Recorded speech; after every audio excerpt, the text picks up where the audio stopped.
Hello नमस्ते सबैजनालाई good morning सन्चै हुनुहुन्छ होला म नि सन्चै छु अनि आज चाहिँ मैले पहिलो न्यू भिडियो बनाइरहेको छु यसरी हैन मैले बनाएको थिएन आज कस्तो हुन्छ बनाऊँ न त भनेर बनाएको आज चाहिँ बजार जाने सल्लाह थियो अनि म चाहिँ बिहान बिहान उठेर जगेट लगाएर म चाहिँ हात मुख धुनको लागि बाहिर निक्ले हैन यो बिहान बिहान यस्तो जाडोमा सुर्खेतमा मात्र जाडो हो कि अन्त पनि जाडो हो साथीहरु अनि म चाहिँ हात मुख धोएर ब्रुस गरेर म चाहिँ आइसके भित्र अनि यसभन्दा पछि चाहिँ म खाना बनाउन तर लाग्छु किनभने 9 बजे खाना रेडी गर्नुपर्छ भाइको लागि भाइको एक्जाम छ हैन अनि त्यही भएर म चाहिँ छिटो छिटो आज चाहिँ साग रोटी खाने भन्ने कुरा थियो अनि चाहिँ मैले सागहरु काटे अनि त्यसपछि आलुहरु पनि त्यसैको लागि काटेर मैले चाहिँ तरकारीहरु बनाउनको लागि रेडी भएँ अनि त्यसभन्दा पछि चाहिँ म खाना बनाउँदै अनि यता चाहिँ बिहान मैले योगा गर्छु थोरै भए पनि 10 मिनेट जति डेली हैन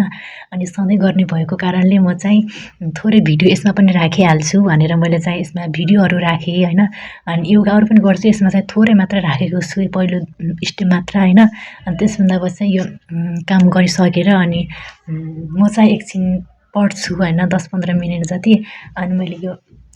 योगा सकेर अनि म चाहिँ पढ्नतिर लाग्छु एकछिन भए पनि भनेर 10-15 मिनेट टाइम निकालेर भए पनि म बिहान एकछिन पढ्छु हैन अनि त्यसभन्दा पछि खाना बनाउँदै पढ्दै गर्छु हैन अनि उता खाना पाक्दै थियो म यता पढ्दै थिएँ हैन जति पढे पनि याद हुन्न कि फेरि हैन अनि त्यसपछि पढ्न मन लाग्दैन हैन अनि बिहान चाहिँ एकछिन भए पनि थोरै पढ्छु हैन अनि त्यसभन्दा पछि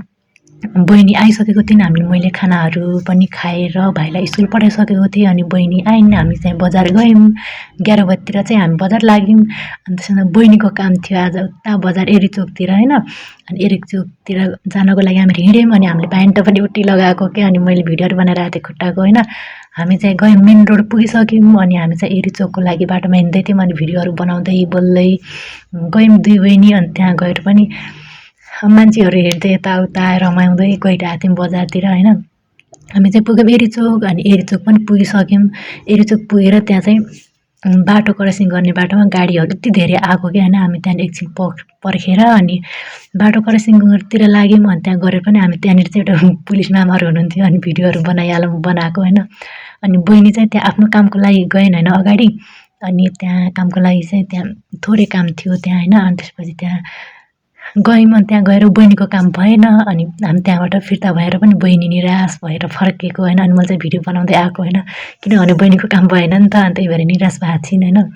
अनि म चाहिँ आफ्नै तालमा छु हैन बहिनी आफ्नै तालमा अनि त्यसो हुँदै हामी रुमतिर आयौं ओके बाइ बाइ।